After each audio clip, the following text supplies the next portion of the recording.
La 9e édition des rencontres internationales des grands événements sportifs RIGES s'est tenue les 17 et 18 mai 2022 à Abidjan, Côte d'Ivoire. Une rencontre organisée par Business France en collaboration avec le ministère des Sports dans le cadre de la promotion de l'économie sportive. Le lancement du projet d'appui aux femmes entrepreneurs du district d'Abidjan, PAFEDA. 3 mois durant, les bénéficiaires du projet, dont l'âge varie entre 18 et 50 ans au plus, seront formés dans différents domaines d'activité: transformation, services et distribution, restauration et artisanat.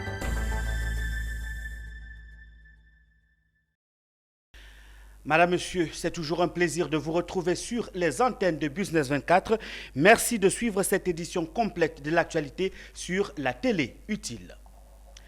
Débutons cette actualité avec la COP 15. Les solutions pour lutter contre la désertification et la sécheresse dans le monde continuent de tomber à Abidjan en marge de la COP 15. C'est le cas de l'agroécologie et l'approche territoriale que propose AgriSud. Elle a organisé une table ronde en vue d'apporter des réponses concrètes aux acteurs du développement et d'encourager les décideurs à opérer ensemble pour soutenir la transition agroécologique. Plus de détails avec Diane Cablancan et Richard Akeke. Agroécologie et approche territoriale. Au-delà des mots, des méthodes et des outils pour agir. Voilà l'engagement de AgriSud pour combattre la désertification. Dans le cadre de la COP 15 qui se déroule à Abidjan, Côte d'Ivoire, du 9 au 20 mai, elle a organisé une table ronde autour des 2 solutions qu'elle promeut pour lutter contre la désertification, l'agroécologie et les approches territoriales.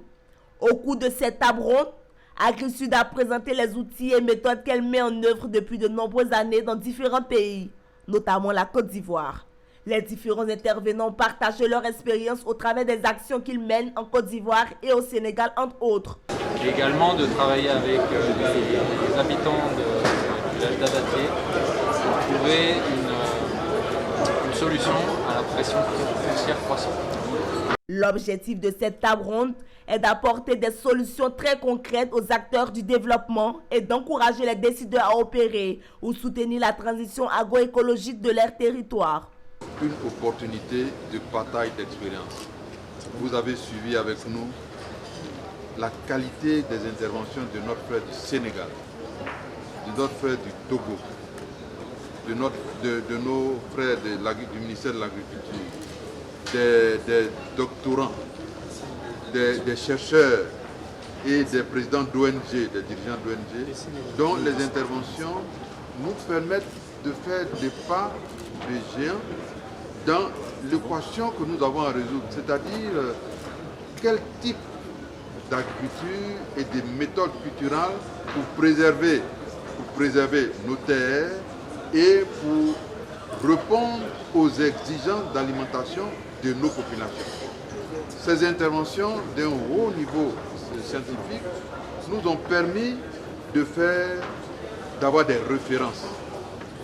Togo, Sénégal, et AgriSud a travaillé dans plus de 15 pays et a fait la somme de toutes les expériences.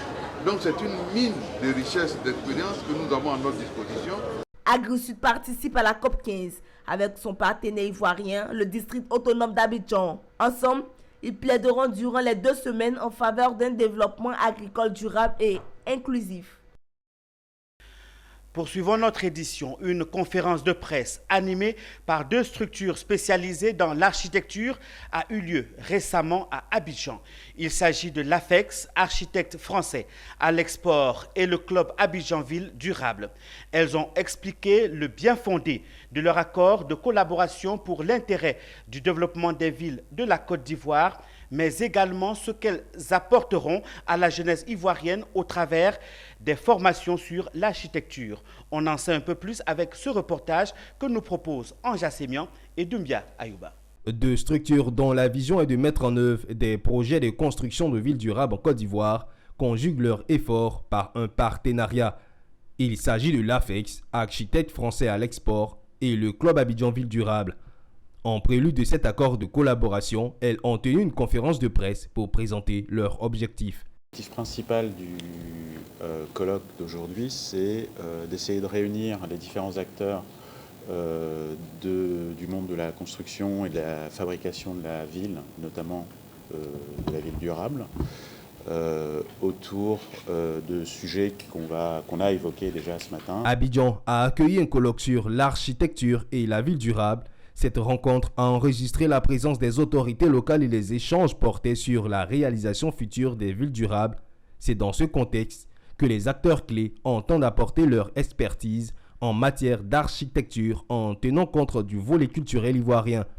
Cette collaboration s'inscrit dans la dynamique de transfert de compétences, d'où une formation des jeunes Ivoiriens en architecture. Nous sommes permanents, on a des bureaux ici, on a des filiales ou des succursales d'entreprises françaises et progressivement, pour aller dans le sens du transfert de compétences, au début on commence typiquement un petit groupe d'expatriés français, puis progressivement on embauche des locaux et on les forme. Parfois ils vont en stage en France, ils reviennent. Parfois, on a des programmes de formation de diverses formes. Ce projet à long terme, selon les conférenciers, traduit la volonté des experts à s'impliquer davantage dans le développement des villes durables en Côte d'Ivoire. Une volonté qui convoque la participation des autorités compétentes. C'est une grande première en Côte d'Ivoire. Abidjan a accueilli la 9e édition des rencontres internationales des grands événements sportifs en abrégé RIGES Afrique. Initiées par l'entreprise Business France, ces rencontres visent à créer un cadre d'échange entre les acteurs de l'écosystème sportif en vue de favoriser les investissements et renforcer le partenariat Côte d'Ivoire-France. Un objectif qui cadre avec la vision du gouvernement ivoirien qui veut faire du sport un catalyseur de cohésion sociale et source de création d'emplois. Le point avec Zénab Dosso et Tima Traoré. La 9e édition des RIGES Afrique délocalisée en Côte d'Ivoire. Durant 48 heures, Abidjan était placé au cœur de l'économie sportive à travers les rencontres internationales des grands événements sportifs RIGES, organisés depuis en France par l'entreprise Business France. Sous l'impulsion du ministre des Sports de Côte d'Ivoire qui est venu nous rendre visite à Paris au mois de novembre dernier, il nous a parlé de son envie de pouvoir exporter le projet des RIGES et de les tenir à Abidjan en 2022. L'enjeu, c'est vraiment de pouvoir tisser des liens entre Français et Ivoiriens dans l'univers de la filière sport. L'objectif, c'est vraiment de créer des partenariats gagnant-gagnant entre nos deux pays.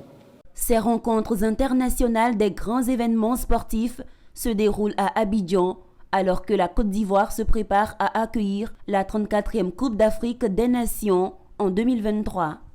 Occasion pour le Premier ministre Patrick Achi et le ministre en charge des Sports de saluer l'intérêt de cette initiative à Abidjan et de signifier les enjeux et opportunités des grands événements en Afrique comme levier de développement socio-économique inclusif. De nombreux investissements ont été faits dans notre pays. Plus d'$1 milliard, 500 milliards de francs CFA investis en infrastructures sportives, d'hébergement et en infrastructures connexes.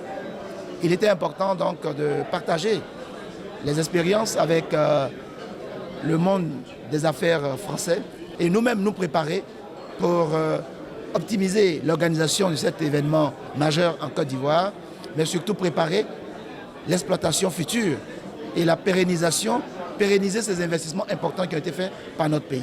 Il cadre en effet parfaitement avec notre ambition de faire du sport un levier stratégique, d'une part, pour le bien-être et la cohésion des Ivoiriens et des Ivoiriennes, comme une nation rassemblée et rayonnante, et d'autre part, de construire une industrie du sport et une économie sportive référente dans le sous-continent. Les rencontres RIGES Afrique Abidjan 2022 se sont voulues un cadre d'échange B2B entre les délégations sportives venues de toute l'Afrique et les experts des entreprises françaises. C'était surtout le lieu, à travers ces échanges, de répondre à une préoccupation majeure, celle de l'entretien et de la rentabilité des infrastructures après l'organisation des grands événements. L'entretien des infrastructures, la gestion des infrastructures et son exploitation, et sur les grands événements sportifs internationaux, puisque moi mon métier c'est d'être cabinet de recrutement et de recruter des experts qui vont faire vivre des événements et qui vont entretenir et exploiter des infrastructures. Le mécanisme, le modèle économique, tout ça qu'il faut trouver pour pouvoir maintenir ces infrastructures en bon état de fonctionnement et aussi que ces infrastructures soient rentables pour le pays et pour la population. Je ne veux pas citer un pays africain qui, après avoir organisé la CAN, on a vu un baobab pousser sur l'aire de jeu parce que ce stade a été abandonné. Et en tant que professeur d'éducation physique hors échelle, en sport, nous avons plus de 200 métiers. Plus de 200. Alors nous avons les gazons qu'il faut maintenir, nous n'avons pas les maintenanciers à la matière. Donc c'est toute une industrie. Depuis 2013, les rencontres internationales des grands événements sportifs RIGES se tiennent en France dans l'intérêt de favoriser l'économie sportive inclusive. Parlons à présent de l'action sociale. L'ONG Amour et Don de Soi, engagée dans l'entrepreneuriat féminin, pose ses jalons. Elle a procédé au lancement officiel de son programme d'appui aux femmes entrepreneurs dans le district d'Abidjan-Pafeda. Plusieurs panels sur le business plan et le réseautage ont meublé la journée de lancement du programme. Une opportunité pour les bénéficiaires ayant beaucoup appris des icônes du leadership féminin. Zénab Dosso et Ismaël Doza. La proportion d'entreprises détenues en majorité par des femmes qui étaient estimées à 15% en 2015 a évolué pour se situer autour de 20% des entreprises formelles en 2019 selon certaines statistiques. Des chiffres que l'ONG Amour et Don de Soi veut voir grimper. Son souci premier, la meilleure condition de travail de ces femmes qui, bien souvent, rencontrent d'énormes difficultés en entreprise ou dans leurs affaires. Entre autres, l'épineuse question du financement, de business plan ou encore du réseautage. C'est d'ailleurs sur ces thèmes que les femmes ont été formées pour mieux structurer leur business. Des femmes modèles du leadership féminin leur ont donné des outils et moyens pour innover dans leurs projets. Présenter aux femmes entrepreneurs, aux futurs entrepreneurs, les différentes étapes par lesquelles il était important de passer quand on a un projet et avant de se lancer. On a notamment parlé du business plan qui pour l'instant n'est pas encore très bien maîtrisé ou très bien approprié par les entrepreneurs, surtout dans le secteur informel. C'est une très bonne initiative à pérenniser parce qu'en tant que femmes entrepreneurs, nous apprenons beaucoup de choses. Nous avons appris... Cette formation initiée par l'ONG Amour et Don de Soi en collaboration avec Impact Hub Abidjan s'inscrit dans le cadre du programme d'appui aux femmes entrepreneurs PAFEDA lancé officiellement. L'objectif est d'augmenter de 30% les revenus des bénéficiaires à travers des formations. Déjà, nous allons faire un état des lieux pour voir un peu, avant de commencer la formation, elles étaient à combien de chiffre d'affaires, ce qu'elles attendent de la formation. Et puis après, un an après, nous allons faire un suivi à mi-parcours et puis un suivi à la fin du parcours pour voir qu'est-ce qu'elles ont pu tirer de ces différentes formations. C'est un programme qui commence avec 25 femmes, une cohorte de 25 femmes. On va commencer d'abord la formation avec Impact Hub. Voilà, c'est Impact Hub qui va délivrer la formation aux dames. Mise en place depuis 2020, l'ONG Amour et Don de Soi est une organisation humanitaire d'aide au développement des enfants et des femmes entrepreneurs. Son programme de formation se déroulera du mois de mai au mois de septembre 2022 et 25 femmes sont concernées avec à la clé un financement et un suivi pour la meilleure. Abidjan abrite en ce moment la 7e édition de la rencontre des professionnels du protocole et des relations publiques. Cette rencontre qui s'est ouverte le 10 mai prendra fin le vendredi 20 mai 2022. Cette session de formation a été initiée par le réseau International Protocol and Public Relations Board. L'objectif est de maîtriser les principales règles et usages protocolaires et diplomatiques et optimiser les pratiques en matière d'events management et d'éco-diplomatie. Amidia Rassouba et Augustin Kra nous en disent davantage dans ce reportage. Protocole, éco-diplomatique et diplomatie parlementaire. C'est autour de cette thématique que s'articulera cette rencontre internationale de formation. Cette rencontre avec les professionnels de divers pays tels que le Togo, le Tchad, le Gabon, le Maroc et la Côte d'Ivoire permettra de consolider les acquis des expériences tout en optimisant les employabilités. Une formation dont les objectifs permettront de développer un réseau de compétences dans la gestion du protocole et les relations publiques. La formation aux nouvelles techniques de management du protocole et les relations publiques et organisation et valorisation du métier du chargé de protocole et des relations publiques. Cette formation est initiée par le réseau international Protocol and Public Relations Board, dont la mise en œuvre a été faite par le cabinet d'Esforge Consulting International pour les aspects pédagogiques. Cet événement, c'est la 7e édition d'Abidjan Contact Protocol. Ça regroupe les professionnels du protocole et des relations publiques. Donc, cette année, on a fait la 7e édition et bien sûr, il y a d'autres événements qui arrivent, d'autres éditions qui arrivent. Et on a prévu la prochaine édition au Maroc, à Casa Contact Protocol, pour enrichir plus les connaissances de nos participants, pour avoir plus d'informations sur le protocole du Maroc. Et voilà, ça va être un événement très très enrichissant pour nos participants. Connaître le rôle que joue le protocole. Cette session de formation, vous saviez que nous sommes dans un monde en pleine mutation. Et un monde qui nécessite beaucoup d'adaptation, surtout pour les praticiens de tels métiers. Parce qu'un métier comme celui du protocole, le protocole des hautes personnalités, exige de celui qui le pratique des compétences. Parce qu'il y a un fait particulier, c'est que tout service du protocole est sous la charge de celui qui exerce le pouvoir suprême. Ça veut dire que si vous êtes protocole d'un ministère, vous serez sous l'autorité directe du ministre. Si vous êtes protocole dans une institution, vous serez sous l'autorité directe du président de l'institution. Ça fait que ce service-là a une particularité. Il n'a pas droit à l'erreur. Le protocole rend les honneurs, anticipe les déplacements, gère l'agenda et met en œuvre tout ce qui découle donc des déplacements, etc., de l'autorité. Et vous saviez que lorsqu'on a une haute autorité, il y a beaucoup de questions d'ordre sécuritaire, des questions de respectabilité, d'honorabilité. Et c'est le protocole qui est en charge de mettre en musique tous les éléments qui permettent à ce que lorsque l'autorité se déplace, qu'elle soit respectée, qu'elle soit honorée, qu'elle soit à sa place, que le timing de l'arrivée soit bien coordonné, etc. Un métier noble qui mérite d'être connu et valorisé. Au niveau de l'IPPRB, chaque année, nous avons cette rencontre, ce rendez-vous des professionnels du protocole des relations publiques, qui est Abidjan Contact Protocol. Nous sommes à la 7e édition aujourd'hui, qui regroupe plusieurs professionnels du protocole des relations publiques de certaines organisations internationales et certaines entreprises, organisations des affaires.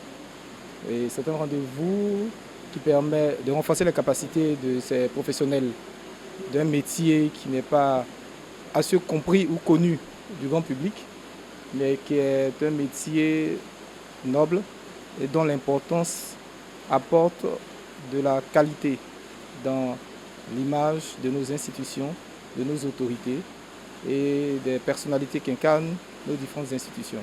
Le réseau international Protocol and Public Relations Board, IPPRB, est né suite à un constat des professionnels du protocole et des relations publiques.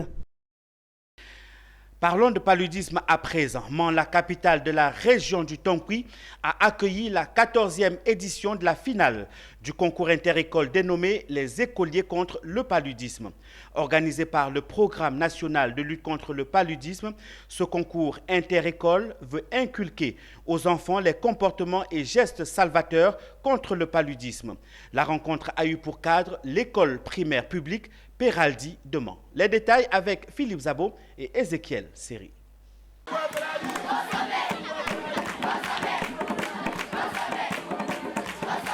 Il y avait la fête ce samedi 14 mai à l'école Péraldi de Mans.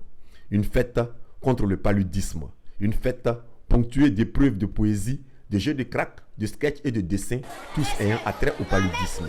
Épreuves dans lesquelles se sont affrontés l'EPP Bleu 1 de Sanguiné, l'EPP quartier lycée 3 de Mans, l'école primaire chrétienne de Trésor Mans Et enfin, l'école hôte de cette finale, EPP Peraldi 8.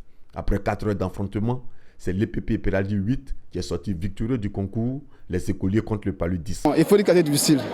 Voilà, parce qu'après la demi-finale jusqu'à ce jour-là, c'était difficile. Il faut le reconnaître. Mais mes enfants étant bien formés, nous devons remporter la victoire ce jour. Le paludisme est la première cause de mortalité chez les enfants, surtout chez les nouveau-nés. Aussi, c'est en faisant comprendre aux écoliers son mode de fonctionnement, ses symptômes, mais plus encore comment l'éviter, qu'on arrivera au slogan « Zéro palu en Côte d'Ivoire » ou à Mans. But de cette campagne de sensibilisation. Puisque cette maladie est la première cause de morbidité, c'est-à-dire de maladie en Côte d'Ivoire, et la deuxième cause de mortalité en Côte d'Ivoire, il va falloir que nous faisons du paludisme une priorité. Dit comme ça, les gens ne voient pas l'importance. Mais l'année 2020, quand on prend chaque jour que Dieu fait, 4 personnes meurent du paludisme en Côte d'Ivoire, dont 3 enfants de 0 à 5 ans. C'est énorme.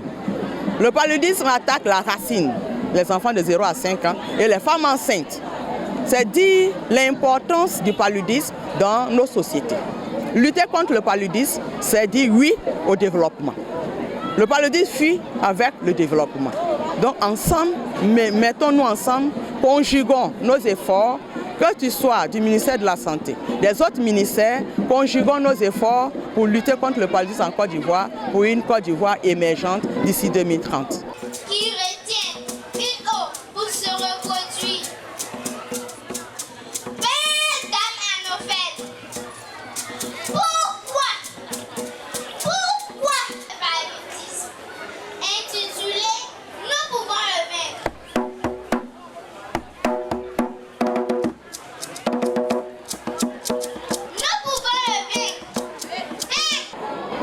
Les enfants ils ont été extraordinaires. Ils ont donné plus que ce qu'on attendait d'eux. Les enfants ont tellement bien expliqué les choses, tellement bien expliqué ce que c'est que le paludisme, c'est-à-dire tout le message qu'en principe on passe pendant la campagne. Les enfants l'ont tellement bien expliqué que je tire mon chapeau à ces enfants-là, à leurs encadreurs. Les compétitions de la campagne de sensibilisation dénommée les écoliers contre le paludisme a débuté le 8 mai et a opposé 20 écoles de la région du Tongbi.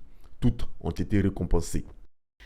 Dialogue intergénérationnel pour un leadership d'impact. C'est le thème qui a sous-tendu les échanges entre étudiants, éducateurs, professeurs et membres de la Coalition nationale des femmes de Côte d'Ivoire.